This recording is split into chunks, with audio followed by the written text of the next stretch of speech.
반갑습니다. 엘라이프 코칭연구소의 부모코치 전문가 주하영입니다.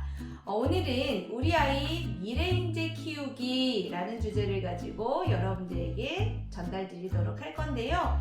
굉장히 궁금하실 거예요. 4차 산업혁명이라는 뭔가 의미심장한 시대가 도래가 되는데 이 시대를 살아야 되는 주역이 될 우리 아이들을 어떻게 교육시키고 어떻게 키워야 될지 매우 궁금하실 겁니다.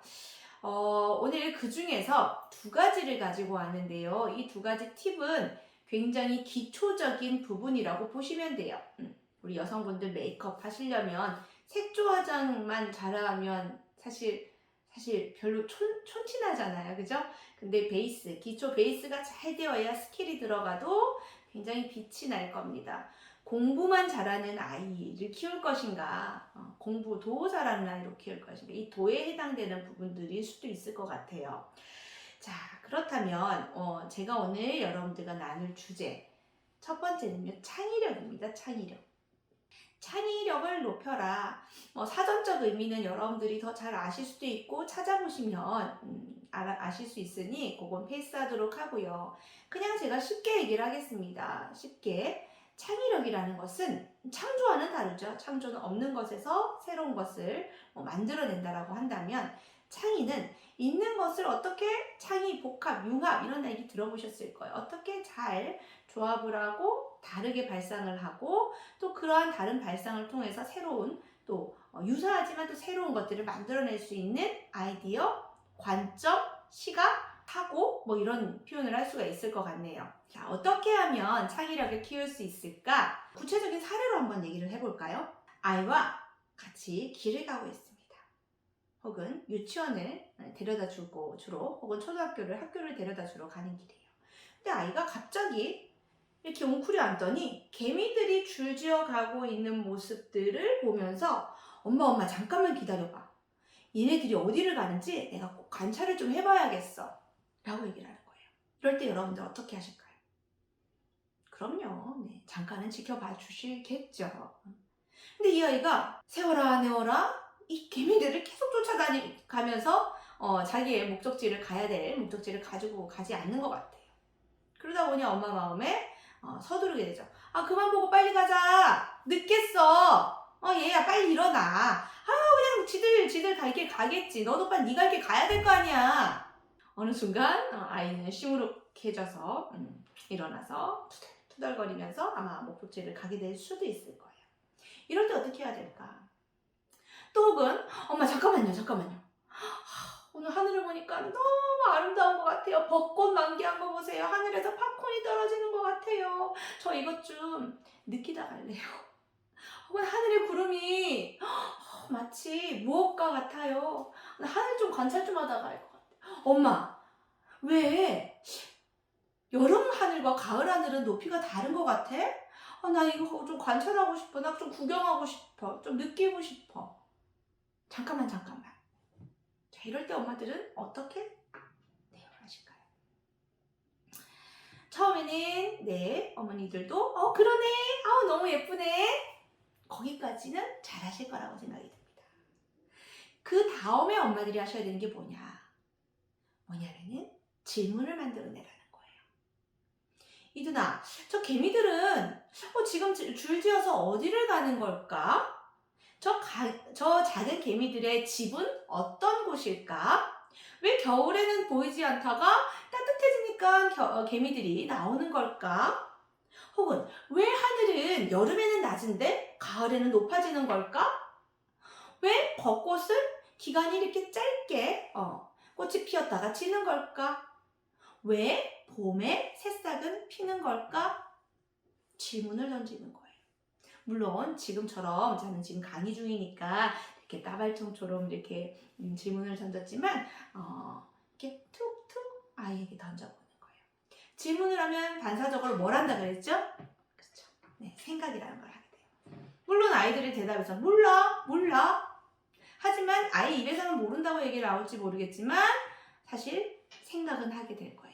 그 궁금증을 엄마가 알면 설명을 해줘도 되고 그렇지 않다면 이 호기심을 가지고 가정에 돌아와서 책을 찾아봐도 되고요. 요즘 또 유튜브를 보면은 정말 많은 정보들, 정말 좋은 정보들 올라와 있는 컨텐츠들도 있잖아요. 그런 것들도 찾아볼 수 있고, 혹은 집에 사전이 있다면 사전을 찾아서, 또 혹은 또 전집이 많으시잖아요. 집에 전집. 네, 전집에서 그에 해당되는 전집을, 관련된 전집을 꺼내서 책을 읽어준다거나 사고의 확장을 시키는 거예요.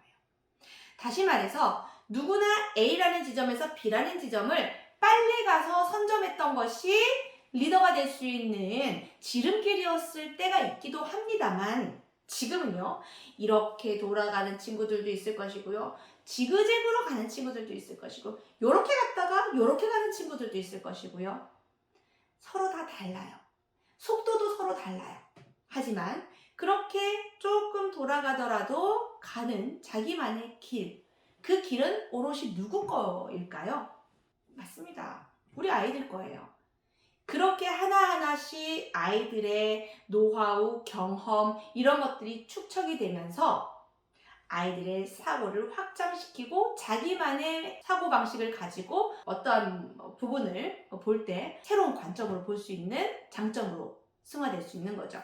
자, 여기 컵이 하나 있어요. 자, 컵이 하나 있는데 여기에 제가 하트 모양을 그렸고요. 별표 모양을 그렸고요. 또 뭘 그릴까요? 십자가 모양을 그렸고요. 자, 제가 이렇게 들고 있어요. 자, 저는 지금 제 시야에서는 별표가 보이고요. 십자가에 요만큼의 짝대기가 보여요. 근데 여러분들이 보는 부분에서는 또 다른 것들이 보이겠죠. 그리고 저는 지금 눈높이 시선으로 보이기 때문에, 그죠? 살짝만 안쪽이 보여요. 그런데 이렇게만 계속 보다 보면은 이쪽 면이, 이쪽 면이, 이쪽 면이, 이쪽 면이 무엇이 있는지 우리는 관찰할 수가 없어요. 근데 우리는 여태까지만 이렇게만 계속 보면서 이야기를 해왔던 때가 있었습니다. 그런데 모든 사물을 볼 때나 모든 상황을 볼 때 위에서도 내려다보고 아래에서도 올려다보고 시각을 바꿔서 생각을 해보는 연습들을 해보면 당연히, 그죠? 일상에서 풍부하게 문제 해결 능력 뛰어날 수 있겠고요. 당연히 창의적 사고를 할 수도 있을 것이고요. 우리가 대화할 때도 마찬가지예요. 그냥 내 입장에서 이야기하는 것이 아니라 상대 입장에서는 왜 이렇게 얘기를 하는 걸까? 왜 친구는 왜 저런 표현을 했을까? 저 친구는 어떤 생각을 가지고 있을까? 아, 그래서 그렇구나. 그러한 상대에 대한 입장까지도 우리 이해할 수 있는 부분들이 있을 수 있겠죠. 자, 좋습니다. 자, 두 번째, 제가 사실 창의력은 오늘 짧게 말씀을 드리려고 했고, 두 번째 부분들을 더 좀 중요하게 말씀을 드리려고 했던 게 뭐냐면은 정서지능이에요. 여러분들 요즘 참 많이 들리는 이야기들일 것이고, 또 한 번 정도는, 여러분 한두 번 정도는 들어보셨을 이야기, 말일 거예요. 정서지능. 자, 정서지능을 높여라. 그럼 정서지능을 우리가 그냥 사전적 의미로 말씀을 드리기보다는 먼저, 그럼 정서지능이 높은 아이들은 어떤 모습을 띨까? 한번 엄마들 계신 곳에서 떠올려 보세요. 정서지능, 우리 아이는 정서지능이 높을까? 정서지능이 높으려면 어떻게 해야 될까? 자, 생각해 보셨나요? 네. 자, 그럼 이것도 사례로 한번 풀어보도록 할까요? 자, 초등학교 1학년 아이가요, 학교에 이제 처음으로 학교를 갔어요. 그런데 학교가 낯설잖아요. 유치원에서 갓 졸업한. 근데 학교에 가니까 급식을 하네. 급식을 하는데 이게 좀 셀프 서비스잖아요. 그죠? 많이 긴장될 거예요. 처음 학교 간 아이들은. 자, 허겁지겁 밥을 먹고 교실로 돌아왔어요. 그런데 이름을 제가 이든이라는 이름을 드릴게요. 저희 아들 이름인데. 자, 이든이가요. 급하게 먹었는지 배가 아픈 거예요. 약간 속이 미식미식하고 토할 것 같은 느낌이 드는 거예요. 그래서 자리에서 벌떡 일어나서 화장실로 달려가려고 하는 찰나에 그만 교실 바닥에 왜? 하고 토해버린 거예요. 자, 사건은 터졌습니다. 자, 왜? 하는 순간 이 아이의 감정은 어떨까요? 그렇죠. 부끄러워. 수치스러워. 소위 목 팔려 이러잖아요. 그죠? 어떻게 너무 당황스러울 거예요. 부끄러울 거예요. 그런데 그걸 지켜보고 있던 보편적인 그냥 철이 없으니까 같은 반 또래의 아이들은 어떤 반응들을 보일 것 같아요. 우선은 야 소리를 지를 확률이 높겠죠. 그리고 그 주변을 피할 확률도 높을 것 같아요. 그리고 그 중에 아이들 중에서는 좀 짓궂은 애들은 야 이든이 토했다 냄새나 라고 하면서 조금은 아이를 더욱 당황하게 하는 행동들을 보이게 될 수도 있을 거예요. 자, 뭐 그 아이들을 이렇게 흉보는 게 아니라 아마도 철이 없기 때문에 그런 모습들을 보이는 것이 당연하고 또 일반적일 거라고 생각합니다. 그런데 그 중에 한 명이 이든이에게 다가와서 이렇게 얘기를 합니다. 어깨를 두드리면서 이든아 놀랬지? 괜찮아 누구나 그럴 수 있어. 선생님이 곧 오시니까 오시면 우리 도와주실 거야. 자, 아마 이든이는요 좀 전까지 너무 부끄럽다가 다가온 이 친구를 통해서 하늘에서 마치 하얀 천사가 내려와서 자신을 보듬어주는 그런 느낌일 거예요. 안정감을 찾을 수 있을 것 같아요.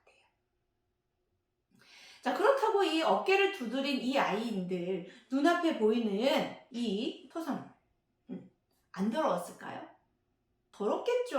뭐 이렇게 뷰가 너무 좋아가지고 막 집에서 막 음식물 쓰레기 치우고 막 수구에 막 손 넣고 치우고 이러지는 않을 거예요. 본인도 이 상황이 힘들 수도 있을 거예요. 그런데 이 친구는 어떻게 한 겁니까?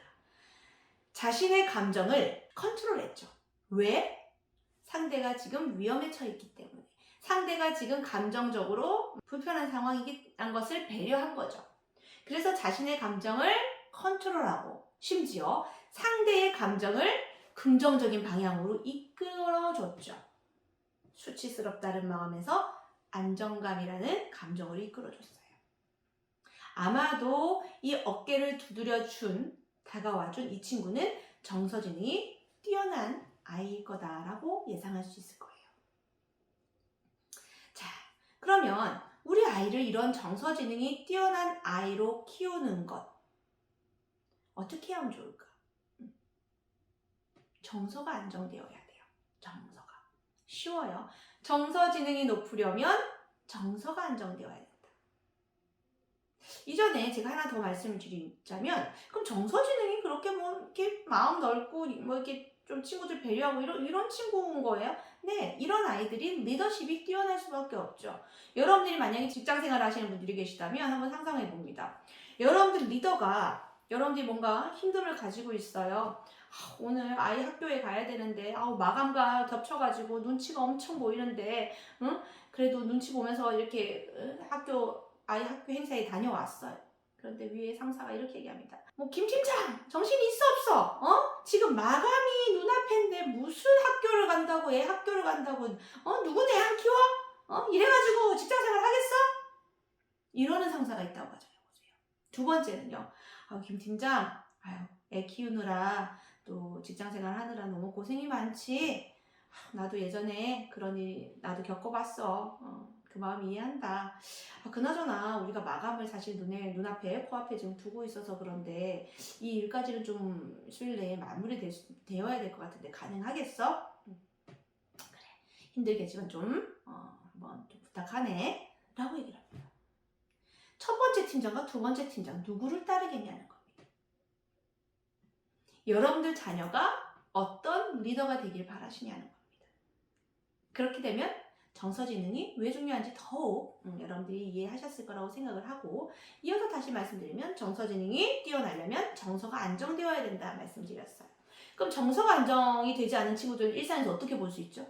학교에서 막 분잡스러워 연필을 갖다 똑똑똑똑 하는 친구들도 있고 계속 두리번 거리는 친구들도 있고 다리를 달달달달 떠는 친구들도 있고 어른들 중에서도 그런 분들 계시죠. 굉장히 불안해하는 친구들. 그런 친구들이 학업에서 성과를 낼 수 있을까요? 그죠? 아무리 열심히 한다고 하더라도 최상의 자신의 실력을 발휘하기는 힘들 겁니다. 정서지능을 높이려면 정서가 안정되어야 된다는 말씀드렸고 그럼 정서가 안정되려면 어떻게 해야 될까? 두 가지가 있습니다. 두 가지. 가장 쉽게 할 수 있는 방법은 집안에서 집이 편안하면 돼요. 집에 들어갔을 때 뭔가 마음이 푸근하면 돼요. 그럼 정서가 당연히 안정되겠죠. 그 역할을 하는 것이 부부관계겠죠. 엄마 아빠가 너무 사이가 좋아. 웃음꽃이 하하호호. 그쵸? 이렇게. 자, 그러면 당연히 아이가 집에 들어가고 싶다. 엄마랑 놀고 싶다. 아빠랑 놀고 싶다. 함께하고 싶다. 이야기하고 싶다. 이런 마음들이 아이의 정서를 가장 안정시킬 수 있는 첫 번째 방법입니다. 그런데 집에 들어가고 싫다. 아우, 이놈의 집구석 들어가기 싫다. 혹시 아빠들이나 엄마들도 그런 분들이 계실 수 있어요. 정서 불안해서 사회적으로도 성과 낼 수 없어. 그래서 집에 들어가는 것이 정말 천국에 들어간다는 느낌을 연출해 주는 것이 제일 좋고, 정말 그게 힘들잖아요. 그러면 우리가 의도적으로 할 수 있는 방법이 뭐냐면은 감정 읽기예요. 아이들의 감정을 헤아려 주는 것. 그것만큼 또 중요한 게 없다라는 거예요. 자, 그러면 감정 읽기를 어떻게 하는 건가? 다른 거 다 필요 없어요. 그냥 어떠한 상황이 됐을 때 아이의 문제를 해결해 주려는 어떤 반응보다는요, 그냥 감정을 읽어주는 거예요. 예를 들어 볼까요? 아이가 학교에서 친구랑 다투고 왔어요. 그래서 엄마한테 이렇게 얘기를 하는 거예요. 아, 엄마, 나 정말 짜증나 죽겠어. 친구랑 오늘 어쩌고 저쩌고 했는데 걔가 나의 지우개를 가져가가지고 내가 이렇게 저렇게 했더니 말이야. 저 너무 너무 그렇죠. 아무튼 다퉜어요. 그럴 때 엄마가 이렇게 얘기한다고 생각해보세요. 뭐야?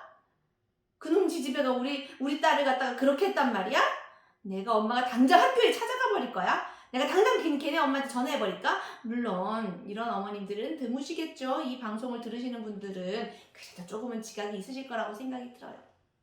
또 두 번째 엄마들이요. 그래? 근데 엄마가 들어보니까 자기 자식을 의심하는 거예요. 엄마가 들어보니까 걔가 그럴 애가 아닌데 네가 그렇게 해서 걔가 그런 거 아니야? 그럼 어떻게 돼요? 내 편이 남의 편이 돼버렸네? 얼마나 상처가 받겠어요. 자, 상황을 엄마들이 어느 정도 짐작을 한다 하더라도 절대적으로 판단하지 마세요. 그냥 그 아이의 감정이 어떤지만 들으시고 이야기하시면 됩니다. 그러면 그랬어? 아유, 우리 딸 너무 속상했겠다. 그랬어? 우리 딸 오늘 학교에서 엄청 스트레스 받았겠네. 그랬어? 우리 아들 와, 화가 엄청 났겠는데? 그냥 이 정도면 끝이에요. 그냥 끝. 지금 내가 어떠한 얘기를 했을 때 상대방이 내 감정을 충분히 헤아려 주니까 아이는요, 약간 이성적으로 돌아와요. 그쵸? 그리고 나서 엄마는 무엇을 또 해줘야 되냐? 그럼에도 불구하고 우리 딸, 우리 아들 이렇게까지 하지 않은 것은 참 다행인 일이다. 그래도 이렇게 엄마한테 말해주는 것은 참 고마운 일이네. 칭찬까지 받네. 속으로 만약에 조금 속이고 있거나 감추고 있는 부분들이 있다고 해도 아이가 안정감을 찾게 되면요, 진실을 말하고 싶어져요. 그럼 이성을 다 찾은 상태에서 아이에게 다시 한번 질문하는 거예요. 이든아, 아까 그 상황을 차근차근 다시 한번 얘기해 줘 볼까? 그러면요, 아마 좀 전에 얘기했던 것보다 조금 더 정확하고 진실되게 객관적인 관점에서 이야기를 할 거예요. 그때 어떠한 말씀도 하지 마시고 그랬어. 우리 이든이가 더욱 진실되게 엄마한테 말해주니까 엄마 참 고맙다. 끝. 그리고 마지막 한 번만 더 질문해보는 거예요. 그래, 우리 딸 그 친구를 엄마가 알기에는 너랑 친하게 지내는 친구인 것 같은데 그 친구 마음은 어떨까? 혹은 너는 지혜로운 만약에 우리 딸이라면, 혹은 현명한 우리 아들이라면 혹시 이 상황을 어떻게 해결하면 좋을까? 네가 좋아하는 손흥민 선수라면 이 상황을 어떻게 대처할 것 같으니? 그냥 질문을 던지는 거예요. 그러면 아이들은요, 거의 0세부터 그죠, 어린이집 다니고 유치원 다니고 그죠, 학교에서 수도 없이 인성 교육을 받아왔기 때문에 잘 알아요. 이 상황을 어떻게 해결해야 되는지. 그러면 다시 말씀드리면 어떠한 문제가 발생했을 때 감정 읽기만 충분히 해줘도요, 아이는 마음을 편안하게 가져요. 그걸 저는 화법이라고도 얘기를 해요. 제가 만들어낸 화법이죠. 아이고, 우리 아들 그랬죠? 저랬죠? 그런데 이렇게 너무 어리광스럽게 얘기를 하면은 아이가 으쌰으쌰 되는, 우쭈쭈 되는 상황이 있으니까, 아, 그랬어? 아이고, 속상했겠다. 여기서는 여기까지만 하게 되면 과잉 보호의 엄마가 되겠지만, 이것을 조금 더 넘어서, 그래. 그리고 나서 질문으로 바꿔서 아이가 상황을 조금 더 객관적으로 볼 수 있게끔 해주는 거. 그 다음 이어서 이 상황을 어떻게 해결할지에 대해서 아이가 솔루션을 제공해 줄 수 있는, 아이가 제공을 하는 겁니다. 엄마가 얘기하는 게 아니다라는 겁니다. 이렇게 감정 읽기가 충분히 되면요, 아이 마음이 굉장히 정서적으로 안정되어 있을 수 있고, 그리고 그 정서가 안정됨에 있어 학업적인 부분이나 일상적인 생활에 집중할 수가 있고, 그러한 것들이 잘 믹스가 돼서 정서 지능까지도 높아질 수가 있다라는 거 말씀드리겠습니다. 자, 오늘 강의는 여기까지 하도록 하고요. 2탄에서 조금 더 정서지능을 다뤄보도록 하겠습니다. 오늘 강의 좋으셨으면 좋아요 눌러주시고 구독 버튼 눌러주시면 감사하겠습니다. 자, 이것으로 마치겠습니다. 여러분들 감사합니다.